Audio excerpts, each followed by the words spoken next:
everyone, कैसे हो? I hope you all are fine. So welcome back to the world of physics. This is Sonali, your physics tutor, and you're watching your YouTube channel that is Physics, the Friction of Minds. So बच्चों, this is the platform where you can understand the whole concept of physics from your 11th and 12th through the easiest and the finest way. So in order to understand the physics, just stay tuned with the channel and subscribe it if you have not yet subscribed, so that you will be notified for all the uploaded videos. So बच्चों, electrostatics जो है इसकी journey जो है वो पिछले कुछ दिनों से चली आ रही है, राइट? बिकॉज चैप्टर भी थोड़ा सा लेंथी है और पूरा कॉन्सेप्चुअल चैप्टर है, तो उतने ही डिटेल में आपको समझाना भी जरूरी है. तो इलेक्ट्रोस्टैटिक का अगर कोई लेक्चर मिस हुआ होगा आपका, तो चैनल पे प्लेलिस्ट बनाई है, हर चैप्टर की प्लेलिस्ट बनाई है. तो आप प्लेलिस्ट में जाके, उस प्लेलिस्ट को पर्टिकुलर चैप्टर का नाम दिया है, सो आप प्लेलिस्ट में जाके सारे लेक्चर्स देख सकते हो, ठीक है? सो इलेक्ट्रोस्टैटिक्स, लास्ट फ्यू क्लासेस से हम कैपेसिटर की स्टडी करते आ रहे हैं. So now let's discuss the next point regarding capacitor, and that is energy stored in capacitor. तो बच्चों देखो, जब से हमारा कैपेसिटर स्टार्ट हुआ है, हम एक ही बात कहते आ रहे हैं, that capacitor stores energy, capacitor stores charges, capacitor stores energy in terms of electric field. तो ठीक है, हमें पता है कि कैपेसिटर एनर्जी स्टोर करता है, बट अब क्वेश्चन यह राइज होता है कि अगर कैपेसिटर एनर्जी स्टोर करता है तो उस एनर्जी का मैग्नीट्यूड कितना होगा, right? So in today's class we are going to discuss और we are going to derive the formula for energy stored in capacitor, ठीक है? सो कैपेसिटर जो भी इलेक्ट्रिकल एनर्जी स्टोर करता है उसका फॉर्मूला हमें आज के इस लेक्चर में डिराइव करना है, ठीक है? बहुत सिंपल सा डेरिवेशन है, बट डेरिवेशन के पहले कॉन्सेप्ट क्लियर होना जरूरी है, ठीक है? तो बच्चों पहले ये डिसाइड कर लो कि हमें एनर्जी स्टोर्ड इन कैपेसिटर निकालना है, राइट? आपको पता है, जब भी कोई ऑब्जेक्ट में, I am talking in general about any object, कोई भी ऑब्जेक्ट में अगर एनर्जी स्टोर्ड हो रही है तो वो एनर्जी क्यों स्टोर्ड होती है? Because of work done. कोई तो भी अपोजिंग फोर्स के अगेंस्ट में जाके हम कुछ वर्क करते हैं और वही वर्क उस ऑब्जेक्ट में एनर्जी के फॉर्म में स्टोर होता है, राइट? उस स्टोर्ड एनर्जी को हम पोटेंशियल एनर्जी भी कहते हैं, और अगर यहाँ पे बात करें तो इसे हम इलेक्ट्रोस्टैटिक पोटेंशियल एनर्जी कह सकते हैं, राइट? सो अगर हमें कैपेसिटर में जो एनर्जी स्टोर्ड है उसका अगर फॉर्मूला डिराइव करना है तो हम डायरेक्टली एनर्जी का फॉर्मूला नहीं निकाल सकते. मैंने आपको बहुत बार बताया है जब भी पोटेंशियल एनर्जी का कॉन्सेप्ट आया है. अगर आपको स्टोर्ड एनर्जी निकालना है तो सबसे पहले आपको क्या करना होगा? आपको वर्क डन निकालना होगा, work done against certain opposing force. और जो वर्क आप करोगे एक पर्टिकुलर फोर्स के अगेंस्ट में, वही वर्क उस ऑब्जेक्ट में एनर्जी के फॉर्म में स्टोर होगा. सो यहाँ अगर आपको एनर्जी का डेरिवेशन चाहिए, एनर्जी का फॉर्मूला चाहिए, तो सबसे पहले आपको वर्क डन निकालना होगा. ये थी हमारी स्ट्रेटेजी इस डेरिवेशन की ओर. और आगे जब भी फिजिक्स में कोई भी एनर्जी निकालोगे, स्टोर्ड एनर्जी की बात कर रही हूँ, पोटेंशियल एनर्जी की, तो डायरेक्ट पोटेंशियल एनर्जी नहीं निकलती है, सबसे पहले आपको वर्क डन निकालना होगा. सो बच्चों यहाँ पे क्या हो रहा है, थोड़ा सा थ्योरेटिकल कॉन्सेप्ट क्लियर कर लो. डेरिवेशन हार्डली 3 to 4 स्टेप्स का है, हो जाएगा, ठीक है? सो देखो, वर्क कौन कर रहा है, किसके अगेंस्ट में कर रहा है, सब समझ लो, ठीक है? आपको पता है कैपेसिटर में क्या होता है? कैपेसिटर में चार्जिंग और डिस्चार्जिंग की प्रोसेस होती है. So in capacitor, you know that capacitor stores energy. So in capacitor charging and discharging takes place. In capacitor क्या होता है? चार्जिंग और डिस्चार्जिंग होता है, ओके? सो कैपेसिटर को चार्ज करना है, मतलब क्या होता है? You need to transfer the electron from one plate of capacitor to another plate, because you know that your capacitor consists of two parallel plates. So you are charging the capacitor. That means you are transferring the electron from one plate of capacitor to the another plate. But while doing this, while transferring the electron from one plate of a capacitor to another plate, you need to perform work against certain opposing force. अब वो opposing force कौन सा? तो बच्चों ये जो work होता है, this work is done by the battery और सप्लाई जो आप प्रोवाइड करते हो in order to charge the capacitor. तो क्या होता है, आप कैपेसिटर को चार्ज करते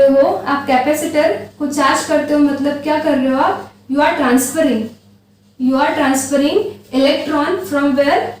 from one plate to another.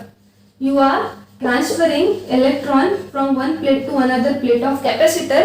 So while doing so, you need to perform certain work against opposing force. अब ये opposing force कौन सा और ये कहाँ से आया, ठीक है?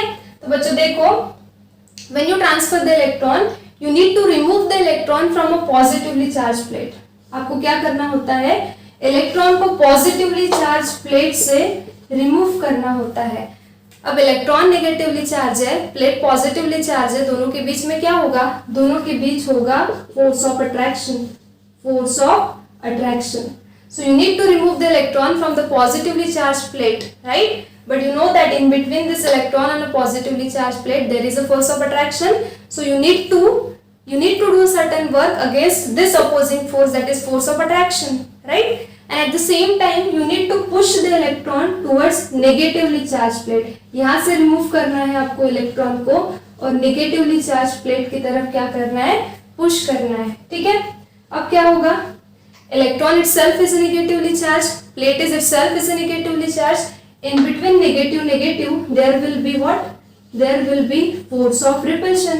So when you will push the electrons towards negatively charged plate, force of repulsion की वजह से इलेक्ट्रॉन वापस आना चाहेंगे, बट आपको इलेक्ट्रॉन को पुश करना है नेगेटिव चार्ज प्लेट की ओर, तो आपको क्या करना होगा, इस इलेक्ट्रोस्टैटिक फोर्स ऑफ रिपल्शन के अगेंस्ट में जाके कुछ वर्क करना होगा। और ये आप कर रहे हो मतलब indirectly you are charging the capacitor, you are transferring the electron from one plate to another, okay. So for that case you need to overcome these two opposing force. When you remove the electron from positive plate, there will be a force of attraction. So इस force of attraction के against में जाके electron को remove करना है, and you have to push those electrons towards negatively charged plate. So in between there is a force of repulsion. So इस force of repulsion के भी against में जाके आपको work करके इन इलेक्ट्रॉन को negative charge plate की ओर push करना है. So in that case you need to do a work in order to overcome this opposing force, and that work, जो वर्क आप करोगे किसके अगेंस्ट में, अगेंस्ट दिस ऑपोजिंग फोर्स, इस ऑपोजिंग फोर्स के अगेंस्ट में जाके जो वर्क आप करोगे ये अपोजिंग फोर्स, वही वर्क क्या होगा, वही वर्क एनर्जी के फॉर्म में स्टोर्ड होगा, राइट। और उसी एनर्जी को हम कहते हैं energy stored in capacitor, which is nothing but the electrostatic energy, understood. So ये था थ्योरेटिकल कॉन्सेप्ट। अगर ये कॉन्सेप्ट मैंने स्टार्ट में आपको कह दिया कि आपको एनर्जी निकालनी है तो पहले वर्क निकालना होगा, बट भाई वर्क कर रहे हो तो किसी के अगेंस्ट में जाके वर्क करोगे ना, तभी तो वो वर्क स्टोर होगा। सो इस तरह से आपको करना है, ठीक है।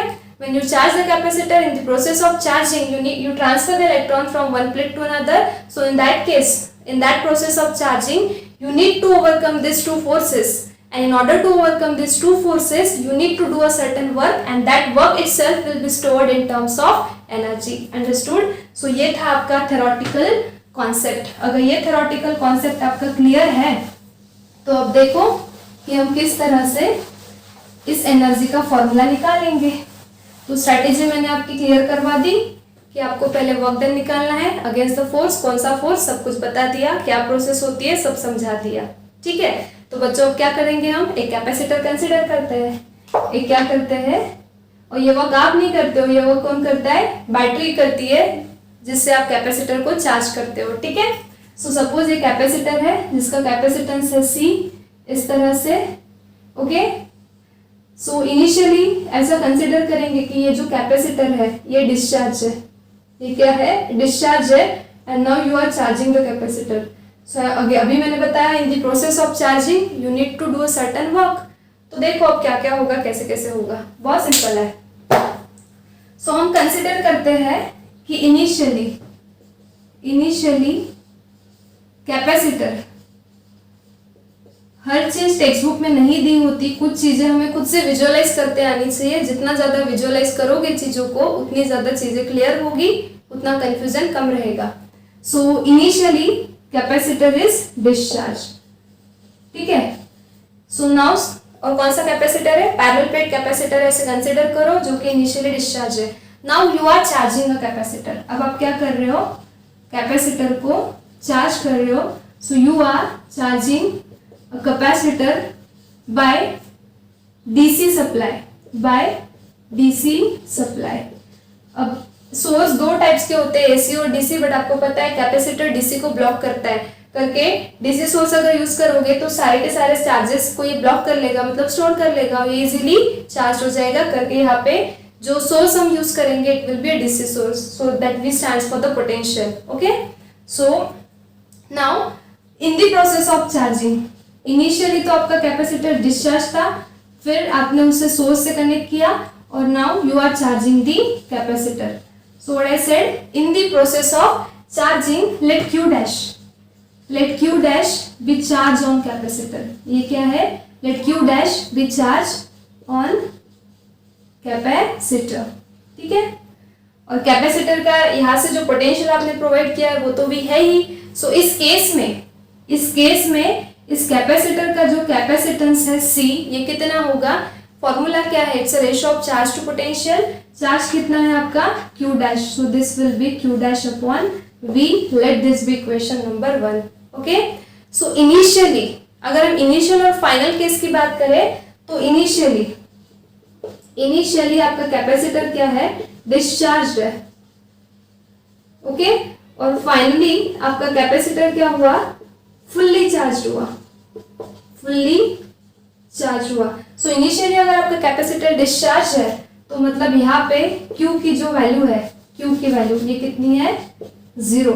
और यहाँ पे आपका कैपेसिटर फुल्ली चार्ज हुआ तो बहुत सारा चार्ज स्टोर होगा, तो ये जो वैल्यू है Q की, सपोज ये कंसिडर करते हैं हम कैपिटल Q है. ठीक है, सो ये इनिशियल स्टेज है, ये फाइनल स्टेज है. But in between during the process of charging हमने कंसिडर किया कि इस कैपेसिटर पे जो चार्ज है, जो चार्ज स्टोर्ड हुआ वो Q डैश है.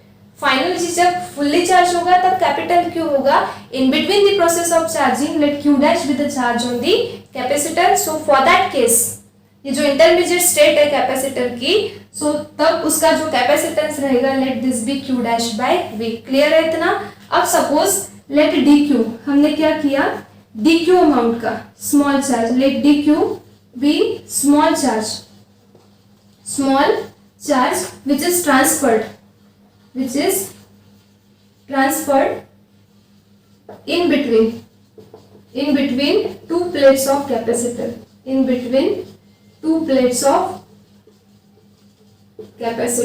ठीक है. सो ये जो एडिशनल चार्ज हमने ट्रांसफर किया है कैपेसिटर पे, ये additional charge, in order to deposit this additional charge against the potential, हमें क्या करना होगा, वर्क करना होगा. स्मॉल चार्ज के लिए जो हम वर्क करेंगे वो भी स्मॉल होगा. सो dW इक्वल्स टू, अब ये वर्क कितना होगा, तो बच्चों पोटेंशियल का फॉर्मूला क्या होता है, work done per unit charge. तो वर्क को मैं कैसे लिख सकती हूँ, potential into charge. Clear. So small work done dW is equals to क्या हो जाएगा, V, ये पोटेंशियल V, और जो चार्ज है आपका ये स्मॉल चार्ज कितना है, dQ, तो यहाँ पे क्या आ जाएगा, dQ. Clear. So dW is equals to V की वैल्यू आप इक्वेशन 1 से पुट कर सकते हो. देखो C equals to Q dash by V है, इससे हम V की वैल्यू कितने लिख सकते हैं, Q डैश बाय C. ठीक है, इसे कहो इक्वेशन नंबर 2. तो आप इक्वेशन 2 से V की वैल्यू इस इक्वेशन में पुट करो. क्या है ये है Q डैश बाय C और ये है dQ, और इसे कहो इक्वेशन नंबर 3. तो ये तो हमने निकाला स्मॉल वर्क डन, बट हमें क्या निकालना है, entire work done in order to charge the capacitor right from this state to this state, right. So total work done, अब हम क्या करेंगे, total work done to charge the capacitor,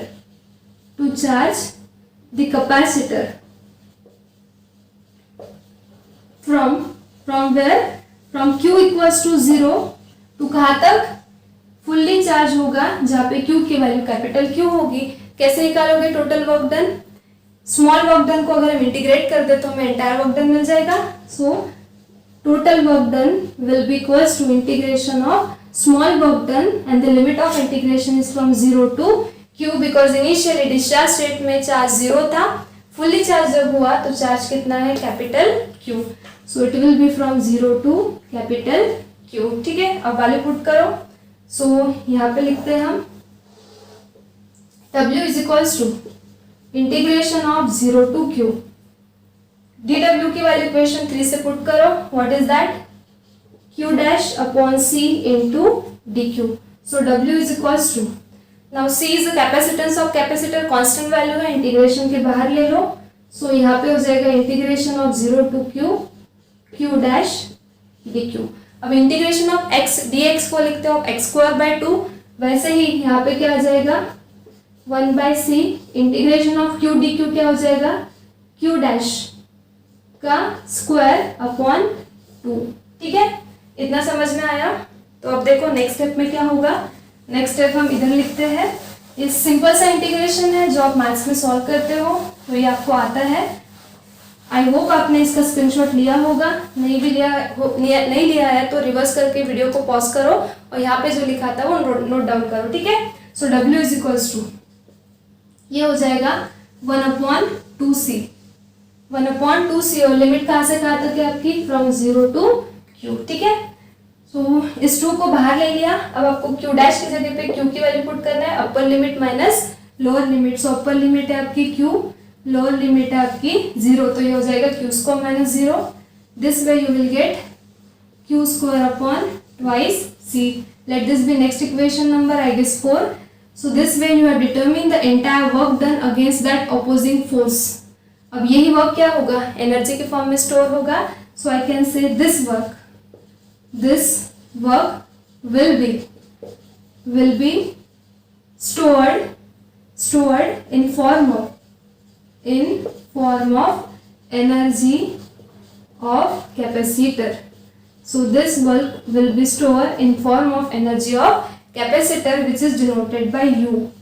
So U is nothing but W, and what is that, Q square upon twice C. So this is the expression for energy of capacitor. Okay, इस expression को आप और दो form में लिख सकते हो। देखो कैसे, C की वैल्यू कितनी होती है, capacitance Q by V, right. It's a ratio of charge to the potential. अब जब फुल्ली चार्ज हो गया है तो चार्ज कितना है, capital Q। So I can write C is equals to Q upon V। इस C की वैल्यू अगर इक्वेशन 5 में पुट करें तो इक्वेशन 5 क्या हो जाएगा बताओ, U इज इक्वल्स टू, ये Q square as it is रखा, ओके, 2 एज इट इज रखा। C की वैल्यू क्या पुट कर सकते हो आप, Q बाय V। ठीक है, तो देखो ये Q यहाँ से कैंसिल हो जाएगा, तो आपको U की वैल्यू कितनी मिलेगी, ये 1/2, ये 1/2 एज इट इज। एक Q कैंसिल हो गया, ये V ऊपर जाएगा, तो ये हो जाएगा 1/2 Q into V। Okay, so this is next form. Let this be equation number 6। और आप दूसरा फॉर्म में कैसे लिख सकते हो, देखो C is equals to Q by V है, तो यहाँ पे हमने V की वैल्यू सब्स्टिट्यूट की, राइट। यहाँ पे सॉरी हमने C की वैल्यू सब्स्टिट्यूट की। अब हम क्या करेंगे, इस इक्वेशन में Q की वैल्यू सब्स्टिट्यूट करेंगे। इस इक्वेशन पे से Q इक्वल्स टू कितना हो जाएगा, Q इक्वल्स टू हो जाएगा C इंटू V। सो ये Q की वैल्यू इस इक्वेशन में पुट करो। So 5 implies U is equals to Q square upon 2C, but Q की वैल्यू है C into V। So Q का स्क्वायर है तो ये हो जाएगा C square V square upon 2C। ठीक है, सो U इक्वल्स टू, ये C कैंसिल हो गया, सो यू गॉट 1/2, ये 1C and this is V square, where V is potential, C is capacitance and U is energy, Q is charge. ठीक है, so let this be equation number 7.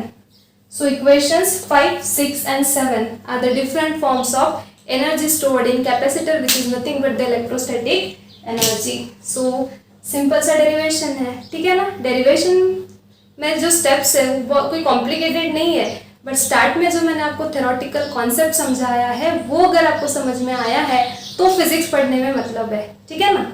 So friends, we have derived the 3 formulae for the energy stored in capacitor in different form. ये 3 फॉर्मूले मैंने यहाँ पे लिख के रखे हैं जो हमने अभी डिराइव किए, ठीक है। सो अगर एनर्जी पे बेस्ट, कैपेसिटर की एनर्जी पे बेस्ट अगर कोई न्यूमेरिकल आता है तो आपको सिंपली बस ये फॉर्मूला यूज करना है, ठीक है। So it will be just the formula based numerical. So let's see the example just for the sake of practice. What is given, a 10 microfarad capacitor is connected to 100 volt battery. मतलब क्या, आपके पास ये capacitor है जिसका जो capacitance है वो है 10 माइक्रोफैरेड और इसे आपने कनेक्ट किया है बैटरी से जिसका पोटेंशियल जो है वो आपको दिया है 100 वोल्ट, ठीक है, इस तरह से। तो इस केस में इस कैपेसिटर में कितनी एनर्जी स्टोर्ड होगी आपको निकालना है। तो 3 फॉर्मूले आपके पास है। नाउ डिपेंड्स की what is given in your numerical, accordingly you have to choose the formula, okay. So first of all let's write the given data. Wherever you deal with the numerical, exam में theory paper में अगर आता है तो सबसे पहले given data लिखो, okay, इससे भी मार्क्स होते हैं। सो 10 माइक्रोफैरेड कैपेसिटेंस इज गिवन, तो ये हो गया आपका सी। माइक्रोफैरेड मतलब हो जाएगा 10⁻⁻⁶ farad, means this will B 10⁻⁻⁵ farad. What else is given? 100 volt battery means potential is given, that is 100 volt. अब C दिया है, V दिया है, तो कौन सा फॉर्मूला चूज करोगे? You will choose this formula, U equals to 1/2 C into V square. So now just put the value 1/2, C की वैल्यू है आपकी 10⁻⁻⁵, V स्क्वायर है, V है आपका 10⁻², तो उसका स्क्वायर हो जाएगा 10⁻⁴, ठीक है। सो U ये 1/2 मतलब हो गया 0.5, -5 + 4 ये हो जाएगा आपका, ये +4 है तो ये हो जाएगा -1। So U will be equals to 0.5 into 10⁻⁻1 means it will be 0.05, और एनर्जी है तो यूनिट क्या होगा? Joule, okay. So this way अगर आपको कैपेसिटर के एनर्जी पे बेस्ट न्यूमेरिकल आता है तो आपको सिंपली ये फॉर्मूला यूज करना है जो अभी हमने डिराइव किया, okay. So this is the way how to use this formula, okay. So with this it gives me an immense pleasure to announce that this chapter is finally over, okay. तो बच्चों Van de Graaff generator और displacement current का भी point है इस chapter में, but because of कोविड-19 that 2 points are excluded from the syllabus. So next batch जो रहेगी उसके लिए हम वो पॉइंट्स भी कवर करेंगे, बट इस बैच के लिए आपको इतना ही पढ़ना है, ठीक है। So with this, electrostatic has been over. All the videos are uploaded. The playlist is made specially for you. Okay, so go through it, see all the lectures, study through the lectures, and if you come across any difficulty, put your difficulty in the comment section. Just keep the interaction so that I will be known about your difficulty. Okay. और अगर कोई improvement का scope है तो बिल्कुल बताइए, because कोई perfect नहीं होता। हर चैप्टर के एंड में मैं आपको कहती हूँ कि अगर इम्प्रूवमेंट का स्कोप है तो बिल्कुल बिंदास बताइए, ठीक है, because nobody is perfect. And if you like this video then please like it and hit the subscribe button so that we will be boosted to do more and better for you, okay. So this way electrostatic has been completed. So in the next class we will meet with the next chapter. So till then prepare this chapter, solve the exercise. If you come across any difficulty regarding exercise, ask your difficulty. So मिलेंगे next class में next chapter के साथ। Till then stay studious, stay curious. Thank you.